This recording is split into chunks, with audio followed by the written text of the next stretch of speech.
Армысыз көрермен, бұл бірге бір бағдарламасы. Бүгін біздің студиямызда қонақта ақ олимпиадаға қатысқан тұңғыш қазақ қызы және конькимен жүгіруден мемлекеттік жаттықтырушы Кенжеш Сәрсекенова.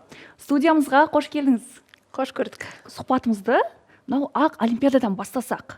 Аман-есен аяқтадық. Бүгінгі таңда жалпы өзіңіз нәтижелерге қалай қарайсыз? Көңіліңіз тола ма? Я, әрине, біздің елімізден өздеріңіз білесіздер, барлық жерлерден айтып жатыр, 36 спортшы барды, еліміздің намысын қорғап, олимпиада аяқталды. Қуанышқа орай еліміздің намысын қорғаған, және де бағы мен бабы бір күнде шапқан мәнерлеп сырғанау спортшымыз Михаил Шайдоров, Мишамыз алтын медаль алып келді бізге, елімізге. Ол ең, қалай айтса болады, біздің елімізге қуаныш сыйлады деуге болады. Өйткені бұлындай алтын медаль 32 жыл елімізде болмаған еді. Керемет, бұл олимпиадаға 5 деген баға қоям. Өте қуаныштымын. Милан төрінде еліміздің әнұраны шырқалып, және де туы биік көтерілгеніне өте қуаныштымын. Иә, Миша құтқарды. Ал енді басқа спорт түрлерінен ше. Мысалы, Надежда Морозова, Кошкин, біз оларға жалпы жақсы үміт арттық, медальмен оралар дедік. Өйткені бұған дейінгі нәтижелер жақсы болды ғой. Иә. Мысалы, Морозова 2 қашықтықта әлемнің үздік 5-інде болды. Ал Кошкин ол рекорд жасаған. Неге медальсыз қайтты деп ойлайсыз? Бұлай ойлап қарасам, әр спортшының жарыста өзінің не тән психологиялық тұрғыда әр спортшы өзінің дайындығын көрсетеді ғой. Алдындағы әлем кубок кезеңдерінде өзіңіз және айтып отырсыз, үздік 5-тен көрінді. 2025-2026 жылғы кезеңде Морозова 1500 метрлік қашықта рейтинг бойынша 2-ші тұрды. 1:51:02-ге жүгіріп. Сол рейтингісіне соның сол 1500 метрліктің қашықтығының секундына қарап медаль алама деп бәріміз болжаладық. Үміттендік. Иә, үміттендік. Өйткені дайын болды. Мен өзім іштей осы Надяның олимпиадасы ғой, кем дегенде қола медаль алады ғой деп өзім үміттенген едім осы спортшыдан. Алайда 1500 метрлігінде болмады. 12-ші орын алып қалды ғой 1500 метрден. Ал керісінше 3000 метрлік қашықтықта 6-ші орынға табан тіреді. Өкінішті. Не болды деп ойлайсыз? Өзіңіз білесіз ғой, мықты. Соны айтып тұрмын ғой, психологиялық тұрғыда жанып кетті ма деп ойлаймын спортшыны. Ал енді жалпы ұлттық құрамадағы бапкердің жұмысына қандай баға бересіз? Мысалы, поляк азаматына қатысты. Браткевичке ма? Иә. Бұл поляк жаттықтырушымыз ең басында осы олимпиада дайындық кезінде біз былай іріктеп алдық. Спортшылар әлем кубок кездерін 2025 жылғына алайық, сол кездегі спортшылардың нәтижелеріне қараймыз ғой. Әлемдік деңгейдегі нәтижелерге қай спортшыларымыз жақын, соларға біз үміт артып, соларды дайындаймыз олимпиадаға. Сол кез дайындаған кезде осы орта қашықтық пен ұзын қашықтыққа бізге жаттықтырушы керек еді. Сонда біз поляк және азаматын жаттықтырушын шақырдық, Браткевичті. Оларға біз федерация тарапынан, үкімет тарапынан оларға алдына мақсат қойдық. Медальға жұмыс істейміз деп. Қалай болды? Алып келе алмады медаль. Медаль алып келген жоқ. Яғни бапкердің жұмысына көңіліңіз толмайды? Толмайды, әрине. Толмады, көңіліміз. Қазір көзге түсіп жүрген апалы сіңілі Шумековалар бар, иә? Иә. 3 қыз, 3 ару. Нәтижелер өте жақсы. Сіз енді олардың болашағына не күтесіз? Осы Шумековаларды алсақ, солтүстік Қазақстан облысындағы Петропавл қаласынан емес, ар жағындағы ауылдан шыққан балалар ғой. Шыққан қыздарымыз Инесса, үлкен апайлары, және де Кристина мен Алина олар егіздер. Арасы алдында мен сұрағам Кристинадан. Араларың қанша деп, араларымыз 40 минут па, 1 сағаттай деді. Сонда біз егізбіз, двойняшкамыз деді ма? Егізбіз деді. Сол үшеулердің ішінен қарағанда, осы ылғиды айтады ғой, осы ортаңғы бала ширақтау болып келеді деп. Сонда ортаңғысы Кристина ғой. Осы қазір жеңіске де жетіп атқан, жақсы нәтиже көрсетіп атқан. Жақында өздеріңіз білесіздер, Инцель қаласында, Италияда өткен жастар арасындағы әлем чемпионатынан жалғыз өзі 5 алтын, және де 3000 метрден күміс медаль алып келді. Иә, осы қызымыздан көптеген үміт күтеміз. Осы жылы соңғы юниорлар арасындағы кезеңі келесі жылы спорттық кезеңде ересектер арасында өтеді. Кристинамыз. Олардың мықтылығы неде? Мықтылығы ма? Иә. Мықтылығын айтып кетсем, қазіргі таңда өзіміздің бапкер, қазақстандық бапкер жаттықтырады. Бұл юниорлар командасын Александр Жегин, Дмитрий Абатуров және де Федор Мезенцев. Мықтылығы болған кезде осы 3 жылдай біздің ересек құрама командамен осы юниорлар команда бірге жаттығып спарринг партнер өткізіп жатыр. Спарринг партнер болып жүр. Өйткені бір жаққа жазда ең бастысы біздікі жазғы дайындық қой. Жазғы дайындықта 2 командада, юниорлардың командасы да және ересектің командасы барлығы бір жаққа оқу жаттығу жиына барады. Сол жақта бірге жаттығады. Демек, бұл жерде қалай? Юниорлар командасы, енді жастар командасы ғой. Үлкен ересектердің арттарынан тартылады деген сөз. Мына вело тепсе де олар бірге тебеді. Сонда олардың жылдамдықтарына шығады, ересектердің. Керемет. Сонда бірге жаттығу жасайды да, осындай жақсы нәтижелер көрсетіп жатыр. Мына Олимпиада ойындарына лицензия жеңіп алған спортшының өзі батыр, мықты. Неге дейсіз бе? Мына Олимпиадаға дейін өткен жол бір 10 жылдай ма, 12 жылдай керек. Қанша еңбек етеді, қанша тер төгеді, қанша енді кішкентай кезінен бастап, мен өзімді айтып кетейінші. Өзім 10 жастан бастап спортпен айналыстым. Менде мүлде балалық, 10 жастан бастап ары қарай балалық болған жоқ. Болмады. Иә, болған жоқ. Неге? Өйткені ылғида біз қазақша режим. Айта беріңіз, тәртіп. Иә. Ылғида тәртіп режимге байланысты. Таңертең 6-та тұрамыз, жаттығуға барамыз, келеміз, сабақ оқимыз, одан кейін сабақтан кейін обедке барамыз, обедтен кейін екінші жаттығуға барамыз, екінші жаттығудан кейін сабақ оқимыз, сабақтан кейін ұйықтаймыз, ұйықтан қайтадан таңғы 6-та тұрамыз. Сөйтіп 10 жыл қатарынан бұған әр бала төзе бермейді. Өте қиын тәртіп бар, қатаң тәртіп. Бірақ мен өзімді айтайын, спортқа келгеннен кейін өзіме алдына мақсат қойдым да, адам сол өз мақсатына жүреді. Әр адам өзіне байланысты деп ойлаймын. Мақсатына жете біледі, жете білу ма, егерде жарты жолда сол қиындықты бәрін төзе келе, шыдамаса сол қиындыққа спорт тастап кетіп қалады.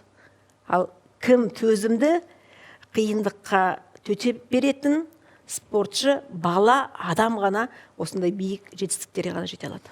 Соның нәтижесі 21 жастағы Михаил Шайдоров. 32 жылдан кейін елімізге алтын медальді сыйлады. Оның алдында өзіңіз бірге ұлттық құрама сапында болған Владимир Смирнов алтын алып келген еді ғой. Жалпы сол кездегі алтын мен қазіргі Мишаның алып келген алтыны сіз үшін қандай айырмасы бар? Екі алтындастық маған. Өйткені 1994 жылы Владимир Смирнов елімізге алтын медаль алып жеңіп алған еді. Бір алтын медаль, 2 күміс медаль. Сол кезде егемендігімізді жаңадан алып, өзіміздің 26-29 спортшы болып, өзіміздің жеке туымыз, өзіміздің әнұранымыз, қалай айтушы еді, сол олимпиадада маған өте ыстық, өйткені біріншіден өзім қатыстым, екіншіден Владимир Смирновтың алтын медалін алғанына өзім куә болдым. Ол да өте маған ыстық олимпиада. Ал 32 жылдан кейін келген мына олимпиада, өзім ойлаймын, мына жас буын, және 32 жылдағы өзімнің жас буын болдым ғой енді. 20 жаста болғанмын сол кезде. Қазір міне 21 жаста Михаил медаль алып жатыр. Екеуі де маған ерекше ыстық. Ал енді неге 32 жыл бойы чемпион шыққан жоқ деген сұрақта келеді негізі артынан. Сұрақта келеді, бір жағынан қарасаңыз, өзім ойлаймын, жазғы спорттан қарағанда қысқы спорт өте қиын. Өте қиын, және де елімізде конькимен жүгіру спортын алсақ, инфрақұрылымдар көп салыну керек. Қандай? Біріншісі, бүкіл Қазақстан бойынша қысқы мына Астана қаласындағы орналасқан алау мұз айдыны бүкіл халықаралық стандарттарға сай. Оның өзі 2011 жылы Астана мен Алматы қаласында қысқы Азия ойындары болды ғой, соның қарсаңында салынған. Ол алау мұз айдынында біз конькимен жүгіру спортынан 4 әлем кубок кезеңін өткіздік. Бір қысқы әлем чемпионатын өткіздік. Жақында міне бір 3-4 ай бұрын шорт-тректен жастар арасындағы әлем кубогын өткіздік. Және де мына алау мұз айдыны бүкіл әлем бойынша ең мықты, ең тез мұзының ішінде 5-ші орынды алып отыр. Сонда менің арманым, егер де осы қысқы спортты дамытуға, және де мына көптеген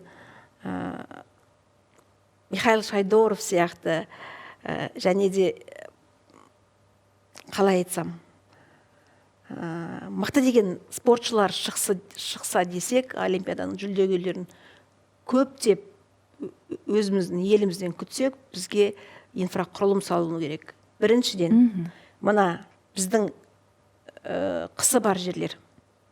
Мен ана Шымкентті айтпаймын, Қызылорданы айтпаймын, о жаққа салуға болады, бірақ та қаражат болса. Ең бастысы мына Өскемен, Шығыс Қазақстан облысы, Абай облысы, мына Семейден, Солтүстік Қазақстан облысы, Петропавлдан біреу салу керек, Павлодардан. Бірақ та Павлодардан осы жаздан бастап алау мұз айдыны сияқты жабық мұз айдыны салынайын деп жатыр. Бірақ та кішкене-кішірек салынайын деп жатыр. Одан кейін Қостанайдан салсақ, Қарағандыдан салсақ, резерв көп болады ғой бізде. Резерв көп болған жерде не болады? Бәсеке болады. Бәсеке болған жерде не болады? Нәтиже болады. Яғни нәтиженің болмауы тиісті жағдайдың жасалмауынан дейсіз ғой. Тиісті жағдайдың жасалмауы емес, спортшыларымыз бар. Бұдан да ары қарай нәтиже жақсы болушы еді деймін. Жақсы. Нәтижен болмау емес, нәтиже бар. Бұдан да ары қарай резерв көп болушы еді. Резерв көп болған жерде бәсеке бар жерде нәтиже бар. Түсінікті. Кенжеш ханым, дәл қазір бізде эфирде жарнама. Құрмет көрермен, Кенжеш ханымның жалпы олимпиада жолындағы көрген қиындықтарын, жүріп өткен жолын біз жарнамадан кейін білеміз.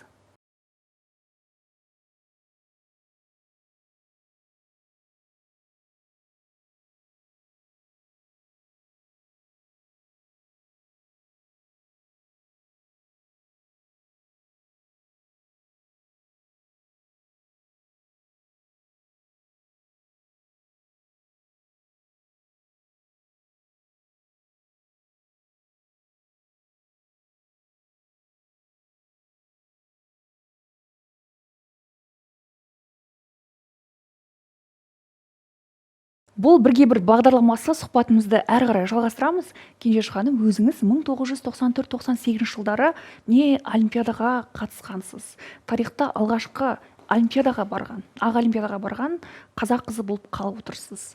Жаңа өзіңіз де айттыңыз, лицензия алудың өзі батырлық, қаншама еңбектен тұрады. Сіз сол лицензияға қалай қол жеткіздіңіз? 10 жылдай жаттығу жасадым. Менің жаттықтырушым болған, қазір ол кісі пандемиядан қайтыс болды. Леонид Николаевич деген мен бірінші жаттықтырушым. Сол кісіден мен сұрадым, мен мына келдім, конькимен жүгіру спортпен айналысып жүрмін, мен енді алдына мақсат қоюым керек қой, спорттың биік шыңы не деп сұрадым. Сонда маған айтқан, олимпиадаға қатысу деп. Соны мен әлі өкінемін де. Ол кісі неге маған олимпиадаға қатысу емес, олимпиада жүлдегері неге жүлдегері болу керек деп соны айтқан кезде соған тырмысушы едім ба? Мәссаған. Иә, олимпиадаға қатысу деді. Жарайды, соған енді өзіме алдыма мақсат қойып алдым да тырмыстым. Сөйтіп жүгіріп жаттығып 1982 жылы жаттыға бастадым. 92 жылы ұлттық құрама командаға кірдім. Ол кезде өздеріңіз білесіздер, Прокашева Людмила Вячеславовна деген спортшыны білесіздер. Бүгінгі күнге дейін қысқы олимпиада ойындарында конькимен жүгіруден жалғыз қола медаль алып келген спортшы. Бүгінгі күнге дейін. Қазақстан чемпионатында бірінші орынды Людмила Вячеславовна алды, екінші орынды мен алдым. Сөйтіп екеуміз халықаралық жарыстарға кеттік. Әлем кубоктарына қатыстық. Әлем кубоктарына қатысқан кезде қазіргі сияқты әр қашықтықта 20 ғана, 22 мықты спортшылар ғана лицензия алады. Сол кезде мен өзім бойым 1.60, Прокашева екеумізде былай үлкен ұзын болған жоқпыз. Екеумізде бойымыз 60, екеумізде 45-50 килограмм. Ол 3000 метрлік қашықтықтан лицензия, менде 3000 метрлік қашықтықтан. Сөйтіп әлем кубоктарын жүгіріп, ол да менде лицензияға іліндік. Сөреге шыққан кезде білмеймін, 10 мың ба, 20 мың ба, қаншама халық отырды. Ан жерде қолдау көрсеткен кезде мен енді мандраж болады әрине. Қобалжып қалдыңыз. Қобалжу. Қаншама мықтымын дейсің, қаншама сен дайын боласың 100%. Қобалжу болады. Жарысымды жүгіріп өттім. Бірінші рет аға олимпиада қалай болады, не болатын өз көзіммен көріп қайттым. Олимпиададан келгеннен кейін тұрмысқа шықтым. Қызды болдым. Қазір таңда Жұлдыз деген қызым бар. Алла тағала бұйырған. Қызымнан 2 немере сүйіп отырмын. Ералы мен Ибрахим деген.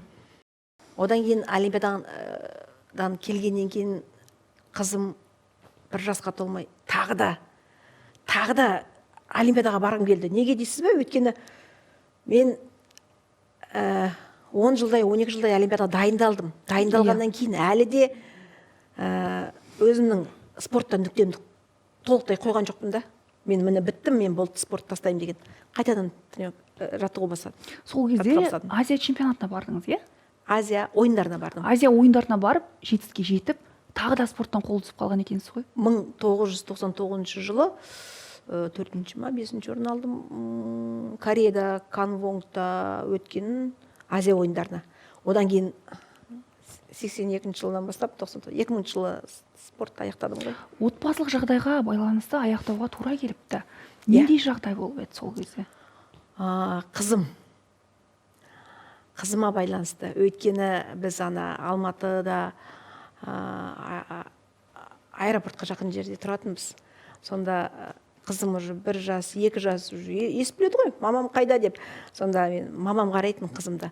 Сонда мамам ғана самолетпен ұшып келе жатыр деп айтатын. Самолетпен ұшып келе жатыр деп. Сонан кейін самолет ұшып барса, мама ұшып келеді деп. Сонан кейін мен сбордың ортасында келем ғой үйге. Үйге келген кезде магазинге шығып кетсем, аяғымнан ұстап шырылдап жылайды. Қорқып қалады. Мен шығып кетем ба, келмей қоям деп. Одан кейін, және өзіңіз айтқандай, 1999 жылы Азия ойындарына барып келдім да, қызыма бүйтіп қарадым. Мамам 3 жаста шейін қарап берді ғой қызымда. Содан ойладым, қой, қызымен айналысайын, семьямен болайын деп. Бақпа, баппа қайсы келіспеді? Мен өзім ойламайым, бақпа, баппа деп. Мен бұның алдында қысқы спорт тек қана қазақтарға емес, басқа ұлттар ғана осымен айналысады деген ұғым болған. Бұған дейін қазақ қыздар коньки тебе алмайды. Коньки тепсе де қазақтардан түк шықпайды. Ешқайда халықаралық жарыстарға қатыса алмайды, олимпиадаға бара алмайды деп жол ашып бердім ғой. Конькидің іші қан толғанша медеуде сырғанаған екенсіз. Иә. Бұл не деген мамандыққа деген құштарлық. Сол туралы айтып беріңізші. Сіз ана конькиді шұлықсыз киіп, аяғыңыз қанағанша жүргеніңіз рас па? Иә, рас. Рас, осыны айтсам ылғи да Деген ол жанкештілік деймін да. Иә, ылғи да жас шығады көзімнен. Иә, өйткені соны есіме алсам, 20 жыл еңбек еткенім барлығы есіме түседі. Былай ойымнан саралап өтеді. Бірінші олимпиадаға барып келдім. Бірінші олимпиадаға барып келген екінші олимпиадаға бару керек болды маған. Өзіме алдыма мақсат қойдым. Барам мен барам дедім да, мақсат қойдым. Сөйтіп, қызымды босанғаннан кейін спортпен айналысып жүргенде 50 килограмм болдым. Қызымды босанғаннан кейін 70 килограмм. 20 килограмм салмақ түсіру керек. Сұмдық. Иә. Одан кейін өзімді айнадан көріп шошып кеттім ғой. Соны жаттықтырушыға келіп айттым. Мен қайтадан айналсам, мен олимпиадаға барам дедім. Маған бүйтіп қарайды. Енді сенбейді маған. Бүйтіп қаратты. Минимум 20-30 килограмм вес бросить деді маған. Мен бүйтіп қарадым да, сброшу дедім. Одан кейін ұлттық құрама команданың сапына кіру керек деді. Кірем дедім. Одан кейін Қазақстан Республикасы чемпионатында орын алу керек деді. Аламын дедім. Одан кейін шетелге жарыстарға, лицензиялық жарыстарға қатысу керек. Лицензиялық жарысқа қатысып, олимпиадаға лицензия алу керек деді. Алам дедім. Ондай болса, ертең жаттығуға кел деді. Ол 20 килограмм түсіргенім. Маңдайдан терім ағып, бір жарым айда түсірдім. Мәссаған. Бір жарым айда салмақты түсірдім. Сенбі сайын 50 айналымнан жүгірім. Коньки тебеміз. 50 айналым. Сонда 100 айналым ғой менікі. Мәссаған. Олдар 100 айналым. Тоқтамай, тұрмай. Олдарға бұны ешқай жерде сұхбат айтқанда бермеп едім, бірінші рет беріп отырмын. Олдар 100 айналым жүгіреді, қыздар 50 айналым. Сенбі сайын бізде сондай жаттығу. Сөйтіп 50 айналым қыздар тұрды, мен ана ұлдардың арттарынан қалмай, қалмайым. Сонан кейін біздің топта кім болатын? Қанат деген спортшы. Аға бүйтіп қартқа қарайды да бүйтіп тұр дейді. Қарап тұрмайым деп. Сөйтіп 100 айналым жүгіріп тебетінбіз. Сол бір сенбі күні сол 50-100 айналым теуіп келе жатқан кезде жаңбыр жауды. Қыста жаңбыр жау Алматыда бола береді ондай. Медеуде қар жауатын. Но сол күні жаңбыр жауып кетті. Теуіп келе жатырмыз. Ана жерде тренерларымыз, жаттықтырушыларымыз тұр. Ақырын жауып келеді, жарайды. Қатты жауып кетті да жаңбыр. Содан кейін малмандай суымыз. Мәйтір ұлдар теуіп келе жатыр. Олардың артында бүйтіп отырып алғам. Маған жаңбыр нетеді, желмен келіп жатыр, но үсті малмандай су. Мен бүйтіп қарап қоям, тұрғызам екен деп. Тұрғызбай, тебіндер ары қарай дейді. Сөйтіп сол айналымызды бітірдік. Сол бітіргеннен кейін үстіміз су, малмандай суымыз. Одан кейін неге кірдік? Раздевалкаға кірдік. Кіргеннен кейін аяғым ашып кетті. Соны бүйтіп конькиімді бүйтіп алып нетсем, қажап кетіпті аяғым. Қажап кеткен кішкене. Соны алдым да, бұлай неге білмеймін ғой. Бір бөлмеде 5-6 қыз тұрамыз, е? Сонда мен қазір ойлап отырмын да, сол біреуі ана батарейдің үстіне нені қойған жоқ. Бәтіңкелерін қойған жоқ. Кептіруге. Мен ғана қойдым. Неге? Тез кепсін ертең жаттығуға қатысу үшін. Конькиді әскес киеміз. Өйткені ана біздің неміз, теріміз конькидің ішіндегі кожамен бірге жақсы сыпка болады дейма. Сөйтіп таңертең тренировкаға жаттығуға шықтым. медеуде ана теуіп жүрмін. Мгм. Нормально деп қой. Аяғым ауырған жоқ. Одан кейін теуіп келе жатырмын. Бір кезде қажады, ауырды. Иә. Содан кейін жаттықтырушыға барып ауырып тұр деп едім. Білмеймін, давай. Ана жаттығудың бәрін аяғына дейін аяқтап, потом шығасын деді. Аяғым шыдатпайды, ауырып келе жатыр. Жылағым да келді. Арасында бір жылап алдым да, теуіп келе жатырмын. Жаттығу бітті. Жаттығу біткеннен кейін енді раздевалкаға кірдік қой, кіргеннен ананы шешейін десем, шешілмейді. Ана тері қатқаған ана неге бәтіңкенің несіне. Бүйтіп шеш қалсам, ана ішінде қан ғой. Қанды былай төккен кезде сөйтіп ертеңінде тренировкада жаттығуға лекал пластыр тағып алдым. Оны мен теп алмай жүрдім. Сонда да қатыса бердіңіз. Сонда да жаттығу жасайсың, иә? Мәссаған. Жалпы Қиын ғой бәрі, иә. неге көбісі бара бермейді деп ойлайсыз? Осы қысқы спортқа ма? Иә. Қысқы спортқа мен ойлаймын, бүкіл мына біздің қазір бүкіл Қазақстанды алмай қояйын. Тек қана осы Астана қаласын алсақ, Алау мұз айдында конькимен жүгіру спорты, шорт-трек спорты тегін. Тегін бар, үйірмелер бар. Ешқандай ақша сұрамайды. Ақша сұрамайды. Коньки ше. Конькиде тегін. Онда бересіздер. Иә, конькиде де береміз, бәрін береміз. Осы Астана қаласының тұрғындарына айтарым. Балаларыңызды конькимен жүгіру спортына, шорт-трекке, мәнерлеп сырғанауға әкелсеңіздер, Алау мұз айдынында бар. Өзім сол жерде жаттықтырушы болып жұмыс атқарам. Осы конькимен жүгіру спортынан Астанада 6-7 жаттықтырушы бар. Ең бастысы ақысыз, тегін. Тек қана балаларыңызды әкеліңіздерші. Өйткені сіздер балаларыңызды әкелмесеңіздер, біз кімді тәрбиелейміз?